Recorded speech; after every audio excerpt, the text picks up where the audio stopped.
জুলাই গণঅভ্যুত্থানে উড়িয়ে দিয়েছি, যার ফলে শেখ হাসিনা বিমানে করে দিল্লি উড়ে গিয়েছে। কাজেই শেখ হাসিনা ওই জমিদারি তন্ত্রের লুটপাটের রাজনীতি দিল্লি নিয়ে গেছেন। এই দেশে আর লুটপাটের অপরাজনীতি চলবে না। এই দেশে এখন জনগণের রাজনীতি চলবে। যারা জনপ্রতিনিধি হবেন তারা জনগণের প্রতি দায়বদ্ধ থাকবেন, রাষ্ট্র তার নাগরিকদের প্রতি দায়বদ্ধ থাকবেন।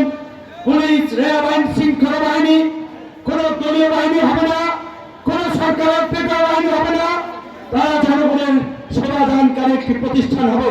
সেই জন্য আমরা বলছি পুলিশ প্রশাসনের নিয়োগ পদোন্নতির একটি স্বচ্ছ প্রক্রিয়া নিশ্চিত করার জন্য এই ব্যবস্থায় সংস্কার আনতে হবে।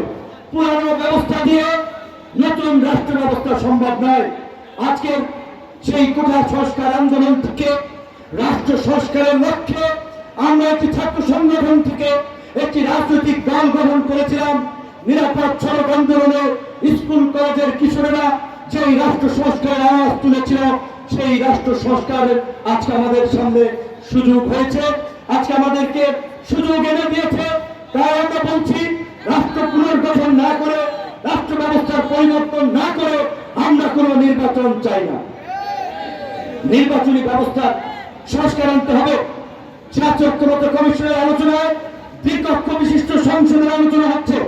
নিম্ন কক্ষে বর্তমান পদ্ধতিতে 300 এমপি নির্বাচিত হবেন, 100 মহিলা সিট থাকবে, উচ্চ কক্ষে 100 সিট থাকবে।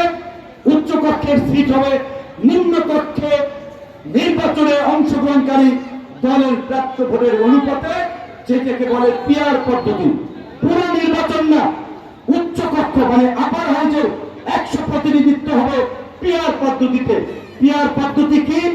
আপনার দল যদি সারা দেশ মিলিয়ে 10% ভোট পায়, আপনার 10 জন এমপি আপার হাউজে থাকবে। আরেক দল যদি 40% ভোট পায়, তাদের 40 জন এমপি থাকবে। সব দলের প্রতিনিধিরা সংসদে থাকবে। এর চেয়ে ভালো কোনো সিস্টেম আছে? তাহলে এই পিআরের উচ্চকক্ষে পিআর পদ্ধতির বিরোধিতা করার কোনো মানে আছে? ক্ষমতাকে যারা একা ভোগ করতে চান, ক্ষমতায় যারা একা গিয়ে ক্ষমতার স্বর খেতে চান, হাসিনার পরিণতি তারা দেখেন। হাসিনা কিন্তু 16 বছর একাই সব খেয়েছে, আরো কয়েক বছর খেতে চেষ্টা করেছিল। শেষ পর্যন্ত পরিণতিটা কি হয়েছে?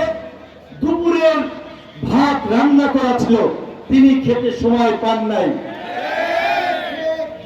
জুতা পরার সময় পান নাই। সারা জীবন জাতির উদ্দেশ্যে ভাষণ দিচ্ছে, রাষ্ট্রীয় টেলিভিশন প্রচার করেছে। যাবার বেলায় তার শখ হয়েছিল একটু ভাষণ দিয়া শেষবারের মতো যাই। আর্মি অফিসাররা বলেছিল তাহলে যান রক্ষা করতে পারবেন না। তো যান বাঁচাতে জুতা ছাড়া, দুপুরবেলা খাওয়া ছাড়াই দিল্লির মাল দিল্লি চলে গেছে।